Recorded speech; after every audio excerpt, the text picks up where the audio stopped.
అందరికీ నమస్కారం. మనం ఈ వీడియోలో తెలుగు తెలంగాణ టర్మ్ 1కి సంబంధించినటువంటి ప్రశ్నాపత్రంలోని సమాధానాల్ని పూర్తి వివరంగా ఈ వీడియోలో తెలుసుకుందాం. తెలుగు టర్మ్ 1కి చెందినటువంటి ప్రశ్నాపత్రం, వాటి సమాధానాలు, కీ పేపర్ని ఈ వీడియోలో గమనిద్దాం.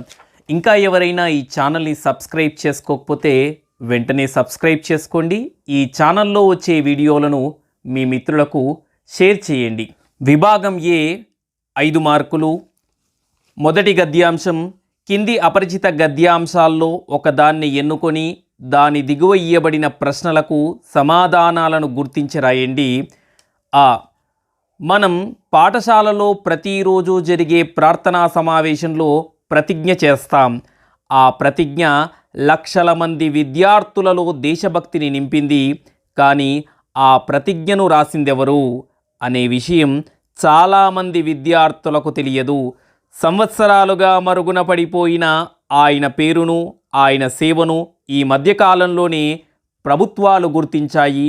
ఇప్పుడు పాఠ్యపుస్తకాల్లో ప్రతిజ్ఞ రచయితగా ఆయన పేరును ముద్రిస్తున్నాయి. ఆయనే మన తెలంగాణ ముద్దుబిడ్డ, దేశభక్తుడు పైడిమర్రి వెంకట సుబ్బారావు. పైడిమర్రి వెంకట సుబ్బారావు 1916 జూన్ 10న నల్గొండ జిల్లా అన్నెపర్తి గ్రామంలో జన్మించారు. పైడిమర్రి రాంబాయమ్మ, వెంకట్రామయ్యలు ఆయన తల్లిదండ్రులు. ఆయన విద్యాభ్యాసం అన్నెపర్తి, నల్గొండలోనే సాగింది. తెలుగు, సంస్కృతం, హిందీ, ఇంగ్లీష్, అరబిక్ భాషలలో నైపుణ్యం సంపాదించారు. ఉన్నత విద్య పూర్తయ్యాక హైదరాబాదులో ట్రెజరీ విభాగంలో ప్రభుత్వోద్యోగం సంపాదించారు. 1962లో భారత్ చైనా యుద్ధం జరిగింది. యుద్ధం పూర్తయిన తరువాత ప్రజల్లో ప్రాథమిక దశ నుంచే దేశభక్తి భావం నూరిపోయాలని చైనా ప్రభుత్వం నిర్ణయం తీసుకుంది. ప్రత్యేకంగా కొన్ని దేశభక్తి గీతాలు రాయించి పాఠశాల విద్యార్థులతో చదివించడం మొదలుపెట్టింది. అనేక భాషల్లో ప్రావీణ్యమున్న పైడిమర్రి వెంకట సుబ్బారావు ఈ విషయాన్ని గుర్తించాడు. అప్పుడు ఆయన విశాఖపట్నం ట్రెజరీ అధికారిగా ఉన్నాడు. మన విద్యార్థులలోనూ దేశభక్తిని పెంపొందించడానికి గేయాలుంటే బాగుంటుందని భావించాడు. పలు రచనలు చేసిన అనుభవంతో ఆలోచనకు రూపం ఇవ్వడం ప్రారంభించాడు. ప్రతిజ్ఞకు పదాలు కూర్చాడు. విశాఖ సాహితీ మిత్రుడైన తెన్నేటి విశ్వనాథంతో చర్చించాడు. తెన్నేటి విశ్వనాథం ప్రతిజ్ఞకు వారి శ్రేయోభివృద్ధులే నా ఆనందానికి మూలం అన్న వాక్యాన్ని అదనంగా చేర్చాడు. అనంతరం 1964లో బెంగళూరులో జరిగిన కేంద్రీయ సలహా మండలి సమావేశంలో దాన్ని జాతీయ ప్రతిజ్ఞగా స్వీకరించారు. తరువాత అన్ని రాష్ట్రీయ భాషల్లోకి అనువాదం చేయించి పాఠ్యపుస్తకాలలో ప్రచురించారు. ఇది భారతీయ జాతీయ ప్రతిజ్ఞగా 1965 జనవరి 26 నుంచి అమలులోకి వచ్చింది. పైడిమర్రి రాసిన ప్రతిజ్ఞలో కాలానుగుణంగా స్వల్పమైన మార్పులు జరిగాయి. గ్రాంథిక భాషలో ఉన్న కొన్ని పదాల స్థానంలో వాడుక భాషను వాడారు. ఈ గద్యాంశాన్ని జాగ్రత్తగా చదివిన తర్వాత ప్రశ్నలకు సమాధానాలు రాయాలి. ప్రశ్నలు: భారత్ చైనా యుద్ధం ఏ సంవత్సరంలో జరిగింది? ఏ 1916, బి 1962, సి 1965, డి 1964. సరైన సమాధానం బి 1962. రెండో ప్రశ్న: ప్రతిజ్ఞకు పదాలు కూర్చింది ఎవరు? A Paidimarri Venkata Subbarao, B Tenneti Vishwanatham, C J B Raju, D Tanguturi Suryakumari. సమాధానం ఏ పైడిమర్రి వెంకట సుబ్బారావు. మూడో ప్రశ్న: పైడిమర్రి వెంకట సుబ్బారావు భారత్ చైనా యుద్ధం ముగిసే సమయానికి ఎక్కడ ట్రెజరీ అధికారిగా సేవలందిస్తున్నాడు? A Nalgonda, B Hyderabad, C Visakhapatnam, D Bengaluru. సమాధానం సి విశాఖపట్నం. నాలుగవ ప్రశ్న, యుద్ధం ముగిసిన తర్వాత విద్యార్థులలో దేశభక్తిని పెంపొందించడానికి ప్రత్యేకంగా గీతాలు రాయించిన దేశం ఏది? A England, B China, C Japan, D భారతదేశం. సమాధానం బి చైనా. ఐదవ ప్రశ్న, వారి శ్రేయోభివృద్ధులే నా ఆనందానికి మూలం అన్న వాక్యాన్ని ప్రతిజ్ఞలో చేర్చింది ఎవరు? A Paidimarri Venkata Subbarao, B Paidimarri Venkatramayya, C Paidimarri Rambayamma, D Tenneti Vishwanatham. సమాధానం డి తెన్నేటి విశ్వనాథం. లేదా పై రెండు గద్యాంశాల్లో ఏదైనా ఒకటి రాయాలి కదా. ఆ భిన్నత్వంలో ఏకత్వంతో అలరారుతున్న భారతదేశ ప్రజలను ఉన్నత స్థానంలో నిలబెడుతున్నది పురాణేతి సాహిత్యం. భారతీయ సంస్కృతిలో సాహిత్యానికి గల ప్రాధాన్యతను, ప్రాచీన సాహిత్యాన్ని చదవడం వల్ల కలిగే ప్రయోజనాన్ని మనం అవగతం చేసుకోవాలి. రామాయణం, మహాభారతం, 18 పురాణాలు, కథా సరిస్సాగరం అనే పుస్తకాలను సాధ్యమైనంత విపులంగా చదువుకోవలసిన అవసరం ఎంతైనా ఉంది. స్వాతంత్ర సమరయోధుడు, దేశభక్తుడు చక్రవర్తుల రాజగోపాలాచారి భారతాత్మను అర్థం చేసుకోవాలంటే రామాయణ భారతాలను చదివి తీరవలసిందేనని సందేశమిచ్చారు. నవభారత తొలి ప్రధాని జవహర్లాల్ నెహ్రూ తన డిస్కవరీ ఆఫ్ ఇండియా గ్రంథంలో మహాభారత, రామాయణాలను గూర్చి రాస్తూ అవి భారతీయ సంప్రదాయ విజ్ఞాన సర్వస్వాలని, భారతీయులను ఏకసూత్రంతో కలిపే సందేశ కావ్యాలని, భారతీయుల తత్వచింతనకు, భారతీయుల బహుముఖ భావ విజ్ఞానానికి ప్రతీకలని ఉగ్గడించాడు. గీత నా తల్లి అని గాంధీజీ భగవద్గీత పట్ల తన శ్రద్ధాభిమానాలను ప్రకటించాడు. మన భారతీయ ప్రాచీన సాహిత్యంతో పరిచయం లేకపోతే భారతీయ భాషలలో దాదాపు 2000 ఏళ్ల నుంచి వెలువడిన సాహిత్యాన్ని తలస్పర్శిగా అవగాహన చేసుకోలేము. పురాణేతిహాసాలతో పాటు వీటి నీడల్లో నడిచిన మరికొన్ని పుస్తకాలున్నవి. పురాణాలు 18, ఉపపురాణాలు 18, ఇతిహాసాలు 2. ఇవి కాక తమ కథలకు పురాణ ప్రశస్తి కలగాలనేటటువంటి ఆశయంతో రాయబడిన పురాణ సంకాసములైన కొన్ని పుస్తకాలున్నవి. వాటిలో ముఖ్యంగా పేర్కొనదగినవి 2. క్రీస్తు శకం 1వ శతాబ్దంలో గుణాఢ్యుడు రచించిన బృహత్ కథ, కథా సరిత్సాగరం. ఈ శతాబ్దంలో మధిర సుబ్బన్న దీక్షితులు రాసిన కాశీ మజిలీ కథలు మన ప్రాచీన సాహిత్యంలో జైనమత ప్రభావంతో బసవ పురాణం వచ్చింది. ఇందులో వీరశైవ మతాన్ని స్థాపించిన బసవేశ్వరుని జీవిత గాథ, మరికొందరి శివభక్తుల జీవిత కథలున్నవి. పురాణ వాంగ్మయంతో పరిచయం, భారతీయతా లక్షణం, జాతీయతా లక్షణం, విశిష్ట వ్యక్తిత్వ లక్షణం, ఉత్తమ అద్వైత లక్షణం. ప్రశ్నలు. 6వ ప్రశ్న, గీత నా తల్లి అని గాంధీజీ దేని పట్ల తన శ్రద్ధాభిమానాలను ప్రకటించాడు? A Bharatam, B Ramayanam, C Bhagavatam, D Bhagavadgita. సరైన సమాధానం డి భగవద్గీత. 7వ ప్రశ్న, భారతాత్మను అర్థం చేసుకోవాలంటే రామాయణ భారతాలను చదివి తీరవలసిందే అన్నది ఎవరు? A Pandit Jawaharlal Nehru, B Chakravarthula Rajagopalachari, C Sardar Vallabhbhai Patel, D Babu Rajendra Prasad. సరైన సమాధానం బి చక్రవర్తుల రాజగోపాలాచారి. 8వ ప్రశ్న, బృహత్ కథ రచించింది ఎవరు? ఏ కౌటిల్యుడు, బి చాణక్యుడు, సి గుణాఢ్యుడు, డి పతంజలి. సరైన సమాధానం సి గుణాఢ్యుడు. 9వ ప్రశ్న, కింది వానిలో సుబ్బన్న దీక్షితుల రచన ఏది? ఏ పంచతంత్ర కథలు, బి కాశీ మజిలీ కథలు, సి చందమామ కథలు, డి బేతాళ కథలు. బి కాశీ మజిలీ కథలు సరి అయిన సమాధానం. 10వ ప్రశ్న డిస్కవరీ ఆఫ్ ఇండియా గ్రంథకర్త ఎవరు?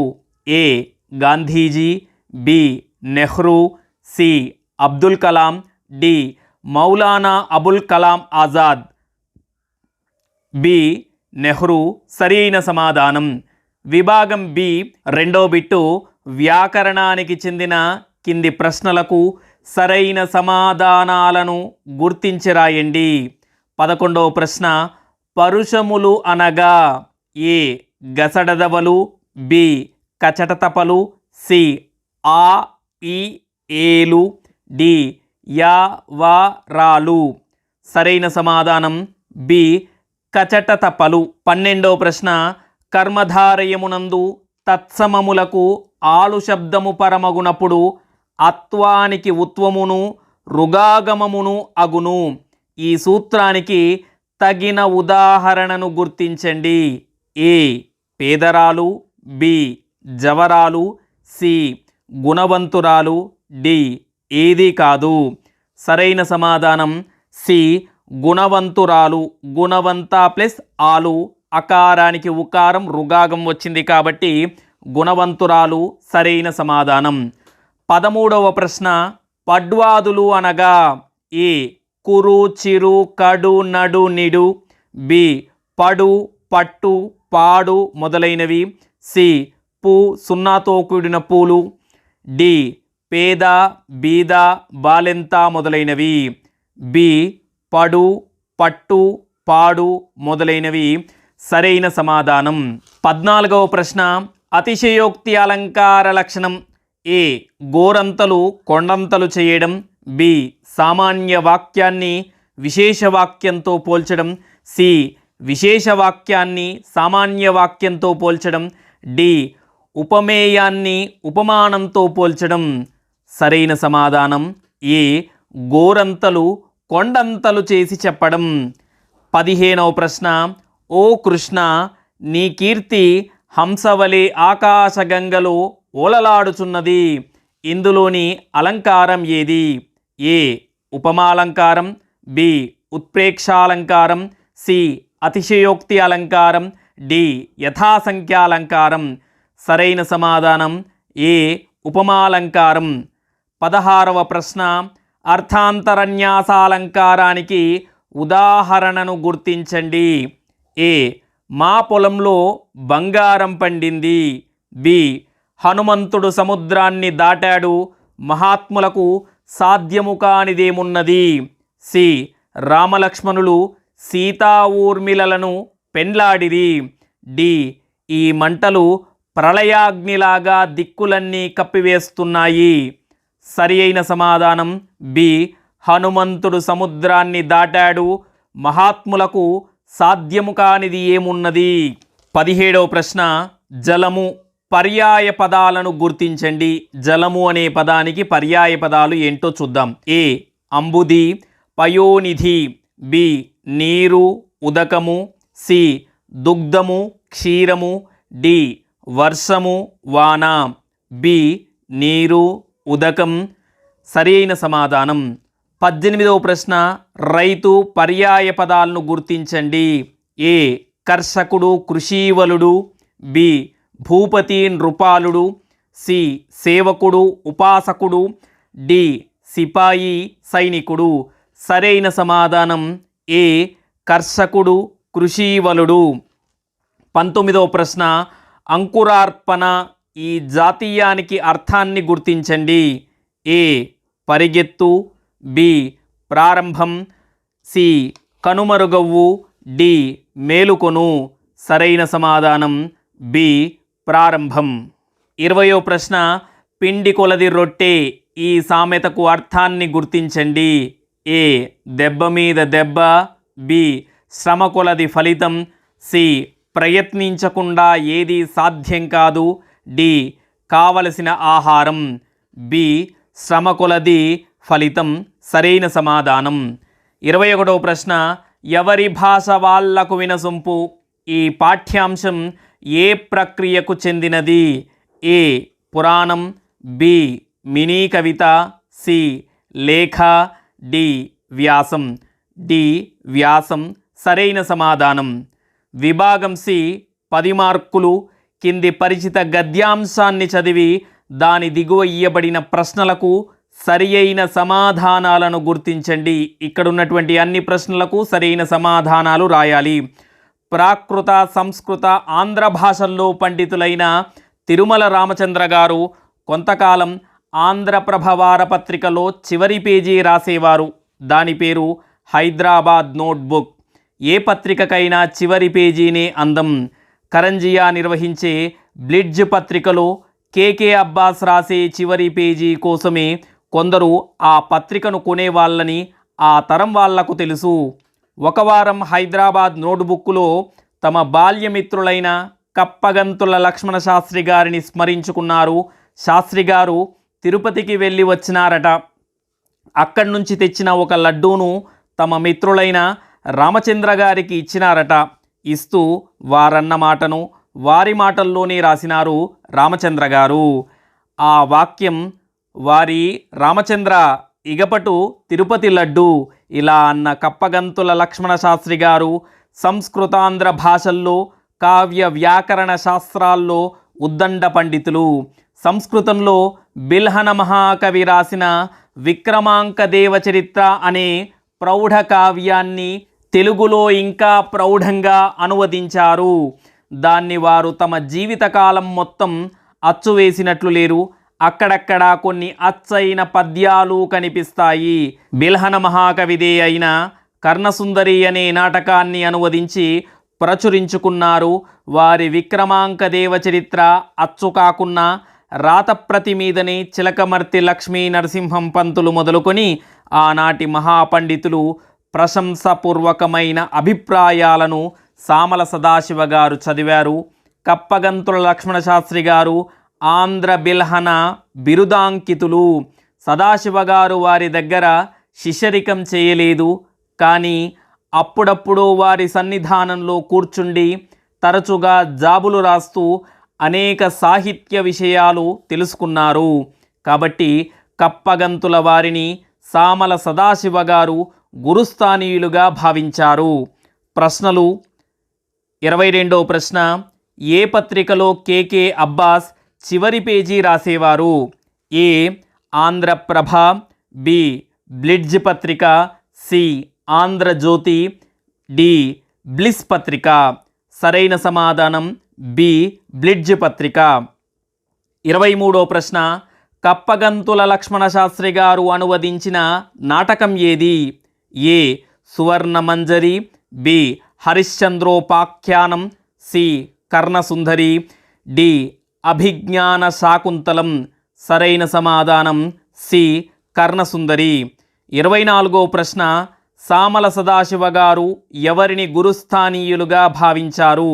ఏ Chilakamarthi Lakshmi Narasimham, B Kappagantula Lakshmana Sastri, C Tirumala Ramachandra, D K K Abbas. సరైన సమాధానం బి కప్పగంతుల లక్ష్మణ శాస్త్రి. 25వ ప్రశ్న, వారి రామచంద్ర ఇగపటు తిరుపతి లడ్డు అన్నదెవరు? A Kappagantula Lakshmana Sastri, B Chilakamarthi Lakshmi Narasimham, C Tirumala Ramachandra, D Samala Sadasiva.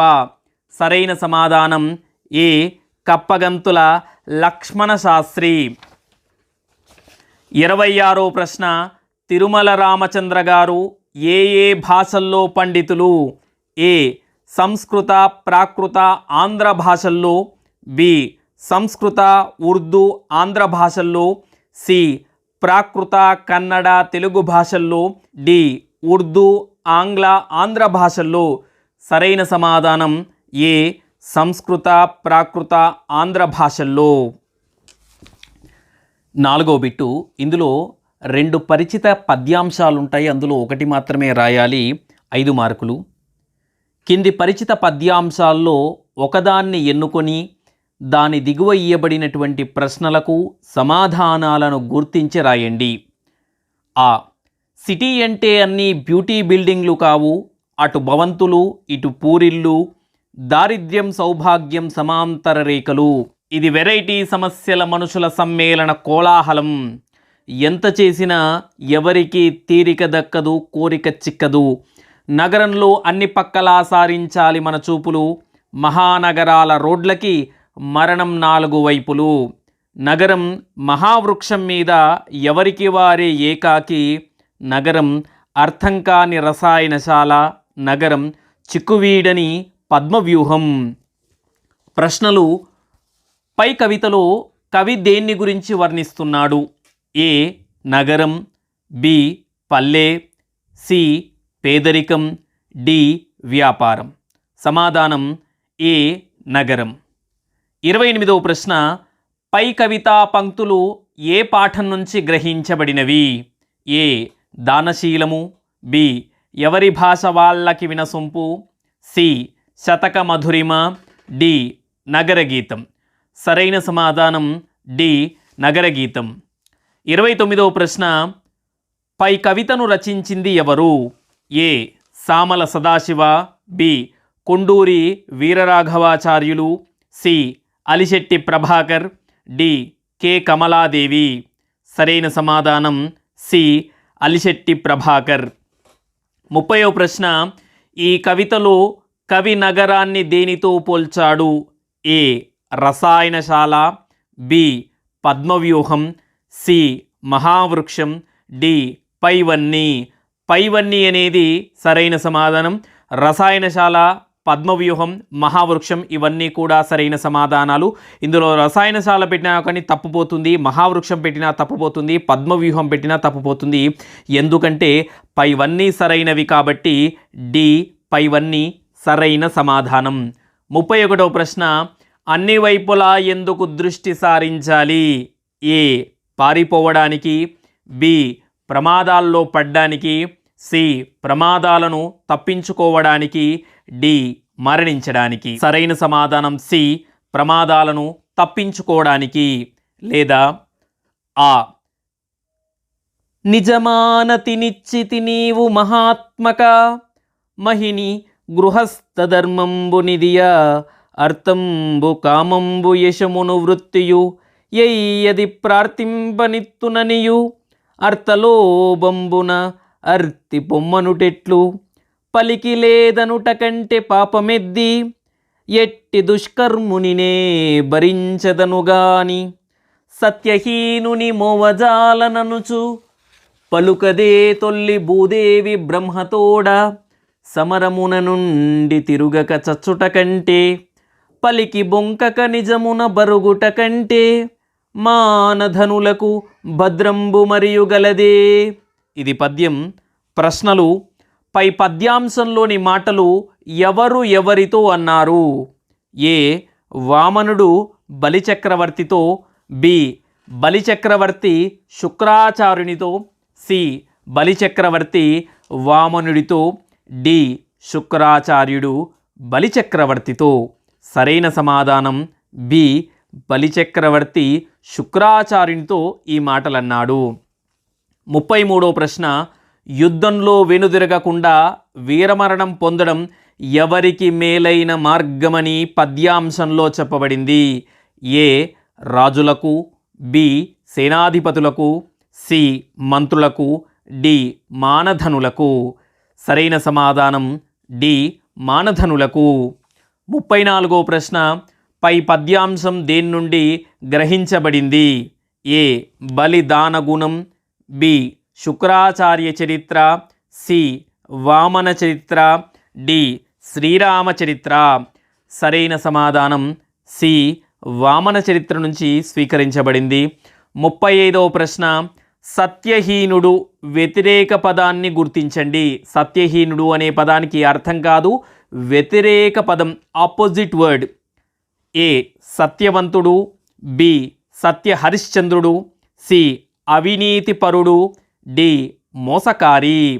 సరైన సమాధానం ఏ సత్యవంతుడు. 36వ ప్రశ్న: యశము అనగా అర్థం ఏమిటి? ఏ అపకీర్తి, బి కీర్తి, సి సింహాసనం, డి కిరీటం. సరైన సమాధానం బి కీర్తి. విభాగం డి. ఇందులో 14 ప్రశ్నలు ఉంటాయి, చాయిస్ అనేటటువంటిది ఉండదు. 5వ బిట్టు: సాహిత్య విభాగానికి చెందిన కింది ప్రశ్నలకు సరైన సమాధానం గుర్తించి రాయండి. 14 ప్రశ్నలు, 14 మార్కులు. 37వ ప్రశ్న, సురవరం ప్రతాపరెడ్డి గారి స్వగ్రామం ఏది? A Alampuram, B Wanaparthy, C Tenugupalle, D Itikyalapadu. D Itikyalapadu సరైన సమాధానం. 38వ ప్రశ్న, వత్సలుడు కావ్యాన్ని రాసిందెవరు?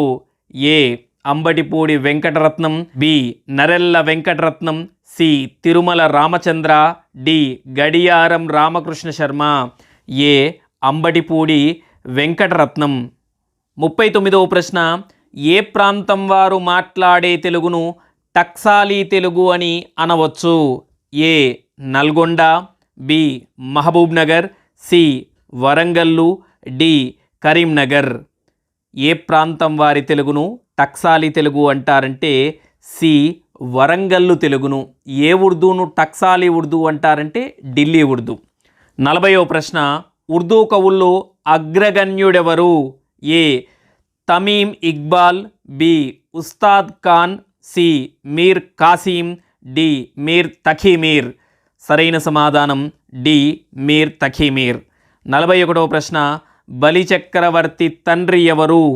ఏ బృహస్పతి, బి శుక్రాచార్యుడు, సి వశిష్ఠుడు, డి విరోచనుడు. సరైన సమాధానం డి విరోచనుడు. 42వ ప్రశ్న, ఎటువంటి చెడ్డ పని చేసిన వాన్నైనా భరిస్తాను కానీ ఆడిన మాట తప్పిన వాణ్ణి మోయలేను అని బ్రహ్మతో అన్నదెవరు? ఏ వామనుడు, బి విష్ణువు, సి భూదేవి, డి శిబి చక్రవర్తి. సరైన సమాధానం సి భూదేవి. 43వ ప్రశ్న, పోతన తన భాగవత పురాణాన్ని ఎవరికి అంకితం చేశాడు? ఏ కృష్ణునికి, బి రామునికి, సి విష్ణుమూర్తికి, డి బ్రహ్మకు. సరైన సమాధానం బి రామునికి. 44వ ప్రశ్న, అలిశెట్టి ప్రభాకర్ మొదటి కవితా సంకలనం ఏది? ఏ రక్తరేఖ, బి ఎన్నికల ఎండమావి, సి ఎర్ర పావురాలు, డి సిటీ లైఫ్. సరైన సమాధానం సి ఎర్ర పావురాలు. 45వ ప్రశ్న, అలిశెట్టి ప్రభాకర్ సిటీ లైఫ్ పేరుతో హైదరాబాద్ నగరంపై రాసిన మినీ కవితలు ఏ దినపత్రికలో సీరియల్గా వచ్చాయి? A Andhrajyothi, B Andhrapatrika, C Andhraprabha, D Jyothi Chitra. సరైన సమాధానం ఏ ఆంధ్రజ్యోతి. 46వ ప్రశ్న, రామాయణం ఏ ఛందస్సులో రాయబడింది? ఏ మధ్యాక్కర, బి అనుష్టుప్, సి శార్దూలం, డి తేటగీతి. సరైన సమాధానం బి అనుష్టుప్. 47వ ప్రశ్న, అయోధ్య నగరాన్ని నిర్మించింది ఎవరు? ఏ దశరథుడు, బి సగరుడు, సి మనువు, డి భగీరథుడు. సరైన సమాధానం సి మనువు. 48వ ప్రశ్న, భరతుని తల్లి ఎవరు? A Sumitradevi, B Kausalya, C Manthara, D Kaikeyi. D Kaikeyi సరైన సమాధానం. 49వ ప్రశ్న, అత్రి మహర్షి భార్య ఎవరు? A Anasuya, B Ahalya, C Sumathi, D Savitri. సరైన సమాధానం ఏ అనసూయ. 50వ ప్రశ్న, చివరి ప్రశ్న, లక్ష్మణుడు పర్ణశాల నిర్మించిన ప్రదేశం ఏది? A Chitrakutam, B Siddhashramam, C Sringiberipuram, D Panchavati. D Panchavati సరైన సమాధానం. ఇది టర్మ్ 1 పేపర్కి సంబంధించినటువంటి కీ పేపర్. అందరికీ ధన్యవాదాలు.